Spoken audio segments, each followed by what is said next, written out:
Ya,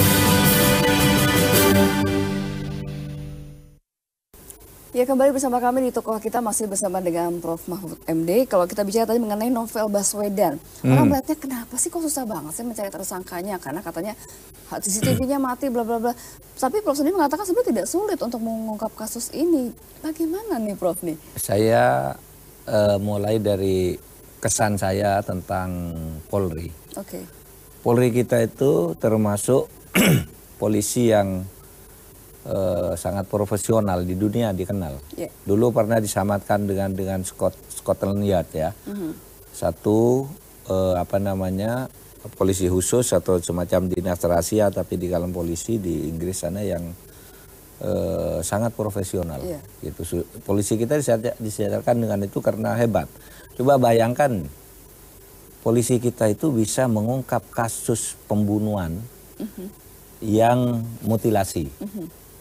Kakinya ditemukan di Ponorogo, tangannya itu ya, dirangkai-rangkai gitu ketemu. Bisa ketahui siapa Bisa korbannya, tahu siapa korbannya, siapa pelakunya.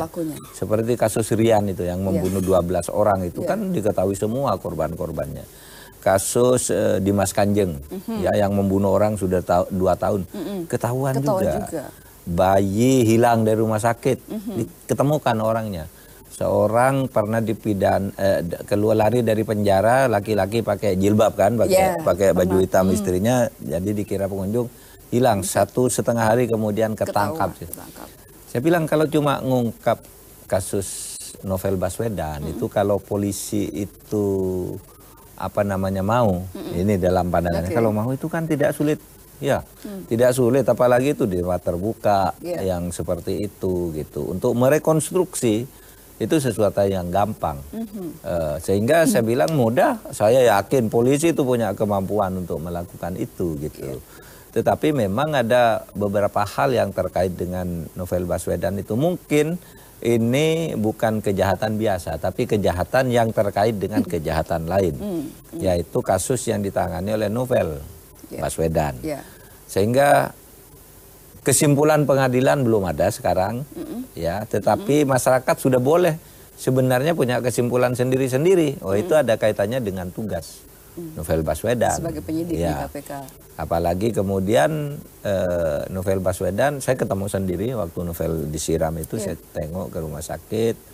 Bagaimana Mas ini bisa terjadi, Pak? Katanya, saya itu seminggu sebelumnya udah punya gambar. Saya kirim ke polisi, gitu. Saya curiga sama orang ini, gitu. Memang novel terus ditawari oleh polisi, novel kamu apa mau dikawal, gitu. Tapi novel bilang saya nggak perlu dikawal, saya beritahu aja nih ada orang begini, gitu. Jadi dia sudah terasa dan punya gambar yang dia sendiri, gitu. Terjadilah peristiwa itu. Nah, terakhir kan kasus ini kita tahu polisi Indonesia bersama polisi Australia itu merilis orang yang diduga melakukan itu. Nah, kita tunggu saja perkembangannya. Kita tunggu perkembangannya itu. Oke, baik. Prof sendiri juga pernah mengusulkan untuk dibentuk tim gabungan. Ini tim gabungan siapa dengan siapa nih, Prof? Dan kenapa misalnya untuk kasus novel ini? Saya dihubungi oleh beberapa tokoh masyarakat ya, termasuk Busro Mukoddas, kemudian ada dari Komnas HAM, untuk ikut tim gabungan, karena sekarang kalau sepenuhnya dipercayakan kepada aparat Polri, apalagi sedang ada waktu itu ada konflik antara Polri dan KPK gitu, dianggap ini tidak akan lancar, apalagi diduga ada masalah-masalah pribadi antara novel Baswedan itu dengan Polri, dengan orang-orang Polri tertentu gitu. Sehingga pada waktu itu ada yang mengusulkan itu. Saya tidak bisa, saya bilang, karena saya kan sekarang ada di kantor unit kerja Presiden. Kalau saya ikut ke situ tidak tepat lagi. Tetapi saya katakan saya mendukung dibentuk TGPF itu, tim gabungan pencari fakta.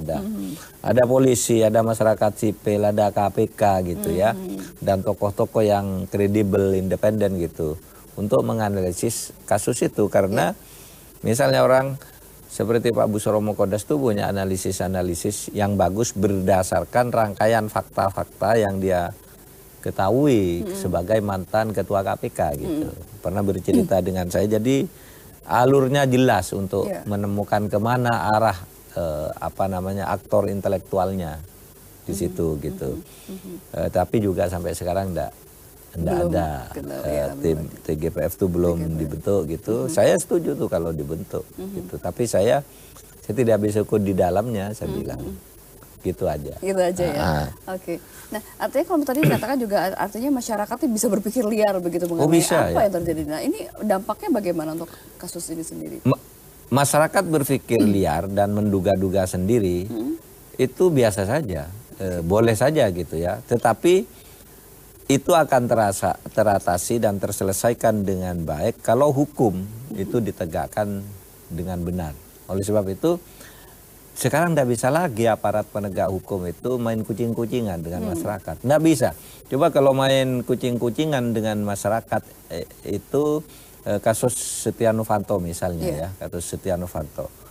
Itu orang pada waktu itu menduga kan tidak akan ada satu aparat yang bisa menyentuh Setia Novanto. Dianggap sakti sempat keluar gitu kan. Gitu. Tapi kan tidak bisa membendung arus kekuatan masyarakat itu, sehingga aparat pun pada akhirnya mau tidak bisa menghindar, digiring ke dalam satu kandang, inilah kandang hukum, kamu masuk ke situ gitu. Perkembangan modern masyarakat kita akan ke situ ke depan, sehingga polisi, kejaksaan, hakim itu tidak bisa main-main. Mungkin sekarang sedikit banyak masih ada yang bisa ngelak gitu ya. Itu ya untuk sementara, tapi ke depannya tidak bisa main begitu. Kalau tidak nanti secara keseluruhan negara yang bisa runtuh. Kalau mainnya masih seperti dulu-dulu juga. Artinya kalau dia perubahan masyarakat sekarang ini lebih sadar hukum gitu, atau sebenarnya mereka ya informasi sadar hukum itu iya juga, tetapi yang lebih penting perkembangan IT sekarang.